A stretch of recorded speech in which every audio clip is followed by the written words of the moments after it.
You know what Ethereum and Bitcoin have forgotten? All kings have one thing in common: they eventually die. If people are lucky, the new king is not just younger, but also better. Long live Cardano, the younger, better king of decentralization. Ready?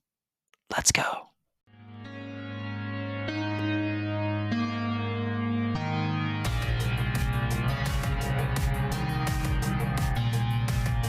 Today, we will discuss how Ethereum and Bitcoin continue to display laughable, terrible decentralization versus Cardano. Today's results from the SPO poll, Ledger finally caving a little to the backlash, and Hong Kong trying to get our hopes up a little. If you feel like the young king here probably should have gone for a slightly smaller, more tasteful Cardano logo, or if you're finding value in these videos each weekday, please consider delegating to the Army of Spies stake pool, ticker AOS. And remember, above all else, don't delegate to multi-poolers. First things first, let's take a peek at the AdaStat SPO poll dashboard again. So you can see that the answer by number of pools count over here shows almost 600 pools having voted. 592 pools have voted at this point. And the way the vote is lining up here, it kind of ranks the options from most pro decentralization. This one, I believe, is the one that most promotes decentralization, to the option that least promotes decentralization. That'd be this one, change nothing. This orange one up here is the change nothing option, and this one down here is the change both K and min pool cost to values that better promote decentralization, in my opinion. And it sort of just descends from there, from this option all the way down to this first option.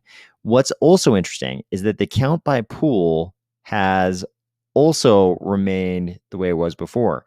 This option, which is the don't promote decentralization option, in my opinion, the don't change anything option, vast majority multipoolers, 73.4% of the pools voting for that option were multipoolers. And the decentralization option down here in blue is 86% single pools. So if we go ahead and hit the button here to isolate the different parameters, you can see it's still sort of the same thing. You've got reduce min pool cost to 170, which I think promotes decentralization, doing much, much better than keep min pool cost at 340. So we've got a 54% to 35% split there. Then increase K to 1,000 versus keep K at 500. You've got a 65% to 24% split. And increase K to 1,000 is the option that, to me, seems to promote decentralization the most. It's like, do you want a smaller number of large pools?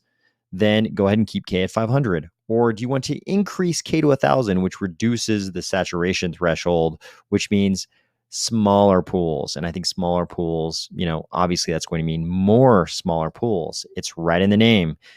Do you want 500 or 1,000? And obviously we're not going to have exactly 500 or exactly 1,000 fully saturated pools, but you get the idea. One of these is meant to promote decentralization, and one of them is meant to just keep things the way they are. This next part is really important. If it looks like your pool is not voting for decentralization, in your opinion, and you care about decentralization, you should redelegate. There's a redelegation period of 2 epochs that starts in a couple of days. But if your pool has already voted, you can go ahead and redelegate now. If their vote to you looks like it doesn't promote decentralization and you believe in decentralization, you should redelegate. You can go ahead and do that right now. If your pool hasn't voted yet, you might want to wait until after tomorrow. The epochs will change over, I believe, on Thursday, and then your pool will no longer have an opportunity to vote. But if they haven't voted already, you might want to wait for the end of the epoch to see if they vote, so you can see which way they're going to go on this. But if they've already voted and you believe their vote does not promote decentralization, and I'm assuming you like decentralization, because I think decentralization in the long run is what's going to make this ecosystem so valuable. I think the value to this ecosystem will be strongly tied to the level of decentralization. I think that's sort of a truism across crypto. A lot of the value in crypto comes from the decentralization. So if you want decentralization, and I think most of you probably do, and you don't think your pool voted for decentralization, go ahead and redelegate, because there's going to be a snapshot. In another 2 epochs, there will be a snapshot. And that's the recommendation that the Cardano Foundation, Emurgo, and IOG will take into consideration when they decide what to do on this, presumably for Q3. In Q3, that's when this change is scheduled to happen. And whatever happens to this poll is just a recommendation. But what's important is not how the stake pools actually voted. It's how you as delegators move your delegation based on those votes. The whole point is the stake pools vote to signal their position on these parameters, which will have an impact on decentralization. And you as the delegator get to move your delegation around to show the Cardano Foundation, Emurgo, and IOG, the 3 founding entities, how you really feel about these parameters. I strongly believe that everybody who's paying attention believes in decentralization.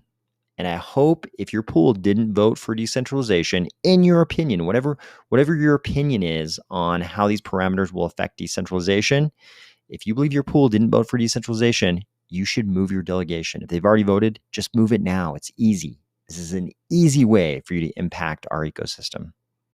How do you check your stake pool's vote? Easy. The link to this dashboard is going to be the first link under this video in the description box. Just click on that link, come down here, and go ahead and throw in the ticker symbol for your stake pool. There's the Army of Spies pool. There's our vote, a vote for decentralization. If you want to peruse the vote of random pools, you can also come over here to this box, and it'll allow you to see just the votes for various options. Here is the decentralization option, and you can see many single pool operators and even a few multi-pool operators. A few, not many, but a few, voted for this option. Cardano truly is the younger, better king of decentralization. And it's been this way for a long time. We've talked about this before, but it's good to occasionally reflect on this. And I'll show you the post in just a second that reminded me of this, because it hasn't really changed for a long time. But I was reminded of this by a post. But for those of you who don't know, Bitcoin was a revolution in decentralization over a decade ago. It is now a revolution in centralization. Look at this. Two mining pools, Foundry and Antpool, are a 51% attack by themselves. They could make a 51% attack by themselves. Foundry's got 32.7%, Antpool's got 24.5%. Just those 2 mining pools by themselves could pull it off. And people always argue, yeah, but individual miners belong to the mining pools, and they would pull out. They would pull out of the pool if there was a 51% attack. Somebody made a fantastic point about that today, and I'm going to show you right now. So Stake with Pride made this post today. Bitcoin mining pools have concentrated over time. Cardano staking pools will decentralize over time. And there was this beautiful article back on January 1st of this year. The centralization of Bitcoin behind the 2 mining pools controlling 51% of the global hash rate, which seems to certainly still be the case. There was a brilliant reply to this post today. This poster said, Bitcoin maxis will say, yeah, but the miners can move, implying the miners would pull out of that mining pool if there was a 51% attack. And this poster points out, and I say, sure, but only after the attack. And this is a very important point. It doesn't do you much good if you're the one who's damaged by a 51% attack. It doesn't do you much good for a bunch of miners to then pull out of those 2 pools after the fact. What you want is to preemptively prevent a 51% attack by not allowing a tiny number of pools to have 51% of the network. And that's what Bitcoin is not doing at all. Guess who else is not doing it? And that would be Ethereum. Look at this. Lido has 31.59%. Coinbase is 10.93%. Binance has 5.47. Kraken has 3.76. Guess what? That's already 51.76%. So, and you can see it over here in this chart as well. Lido, Coinbase, Binance, and Kraken already have 51%. How about that? The liquid staking derivative platform, Coinbase, Binance, and Kraken, all centralized exchanges, have the majority of your validation power in your network. Is that what anybody set out to do? Not at all. And many would argue you don't even need 51% to control the Ethereum network, but it's a convenient threshold for us to think about. Even if we go all the way to 51%, you've only got a derivative staking platform and 3 centralized exchanges in Ethereum that control the majority of the network.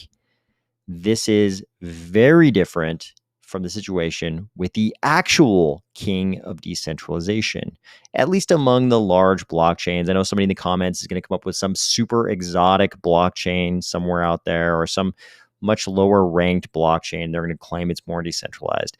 But among the large top 10 blockchain ecosystems, Cardano is the undisputed king of decentralization. And here's why.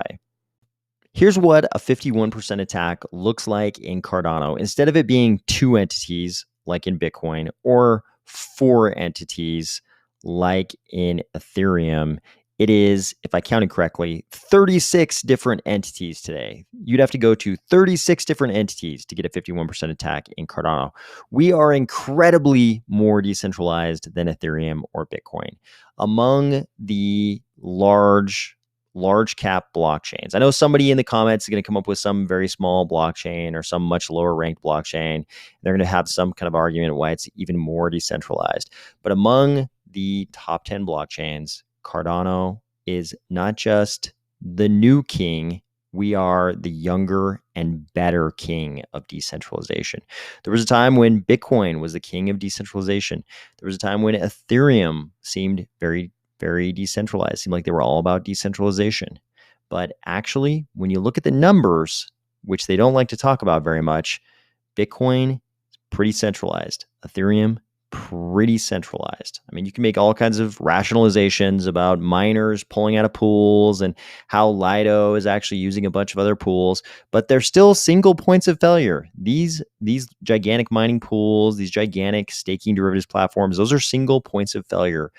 That's the whole point of decentralization, avoiding single points of failure. In Cardano, we've done that incredibly better than Bitcoin or Ethereum. And the reason why so many of us are pushing so hard on this SPO poll is because even if you look at these 36 or so entities, they're all multi-pools. If you want to do something to help in this fight to keep Cardano the most decentralized, to make us even more decentralized, to realize the dream of crypto, of decentralization, what you can do as a delegator is to redelegate away from these multi-pools. If you're in a multi-pool, it's easy. If you want to help Cardano's decentralization, just redelegate away from those multi-pools. It's very easy. Just go into your wallet and change your delegation. It's a pretty easy process. Shouldn't take you very long at all. You can do this very quickly, and pretty soon, if enough people do it, and I'm hoping they will, this number is going to reach further and further over in here, and we're going to become even more decentralized. That's what you can do as an individual in the Cardano ecosystem to help in this fight to keep Cardano the most decentralized, to make us even more decentralized, to be what crypto was always supposed to be. It looks like Ledger has caved a little bit to the backlash. The Ledger CEO released this 2-page document. The CTO released a long thread. The upshot of it is they're talking a lot about open sourcing. I know you're thinking, you're like, wait, open sourcing, that's a good thing, but that's not really the problem we had. The problem we had was the whole shards and government subpoenas could get the shard, all that whole thing. The shards, the fact that the seed was actually leaving the hardware wallet, that was the problem. So here's the way they've caved a little bit. So they're talking a lot about open sourcing, various different parts of their code and their whole operating system. And apparently what they're going to do is they're going to focus on that open sourcing. And when that is completed, then they're going to release this recover functionality.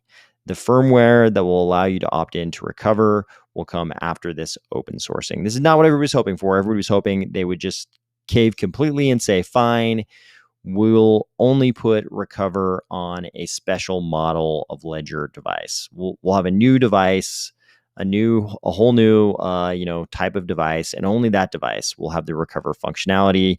That's not what they're doing. What they're going to do instead is open source a bunch of code, and then once that's done, and I guess there will also be more documentation and more explanation about recover. Once all that's done, they'll finally release recover. So basically, they're delaying recover until they can do a bunch of open sourcing in the hopes of convincing you that recover's okay. Finally, looks like the Securities and Futures Commission of Hong Kong has decided to tease us with this document, which is called Consultation Conclusions on the Proposed Regulatory Requirements for Virtual Asset Trading Platform Operators. So, what is this? This is a bunch of rules if you're an exchange. And what people are liking about this, why I'm saying they're teasing us, is because obviously, this is for exchanges that would be operating in Hong Kong. And because of the location and the jurisdiction, this could mean a gigantic number of traders for these platforms and for whatever coins are allowed on those platforms. So people are coming up with all kinds of lists, of coins that could be included, under these requirements. And some of these lists are including Cardano. So people are getting very excited. Maybe Cardano could suddenly be traded by a huge number of additional traders if it's allowed on these exchanges that are licensed in Hong Kong. Certainly that is a possibility. But as you can tell from the title, this is just some conclusions on proposed regulatory requirements. We don't know what the final form of this will look like, or if the government, ultimately the CCP, because we're talking about Hong Kong here, if they might flip-flop for some reason on crypto. This has happened many, many times in the history of jurisdictions under the thumb of the CCP. They have flip-flopped back and forth on crypto. So we don't know what this is going to look like long term, how long this might last, if they could flip flop and all of a sudden we go back to, oh no, sorry, crypto's super illegal now again. There's no trading of crypto. We don't know if something like that could happen, in I think any jurisdiction that is ultimately under the thumb of the CCP. But this does look pretty good. Who knows? Maybe maybe we end up with some number of exchanges licensed in Hong Kong, being able to trade Cardano and a limited set of other coins, not others. Certainly there's upsides and downsides there for various projects, but Cardano being a well-respected crypto in the top 10, you could guess that maybe we tend to fare better under stringent, some kind of stringent framework. I hope you're having a great week, and I'll talk to you tomorrow.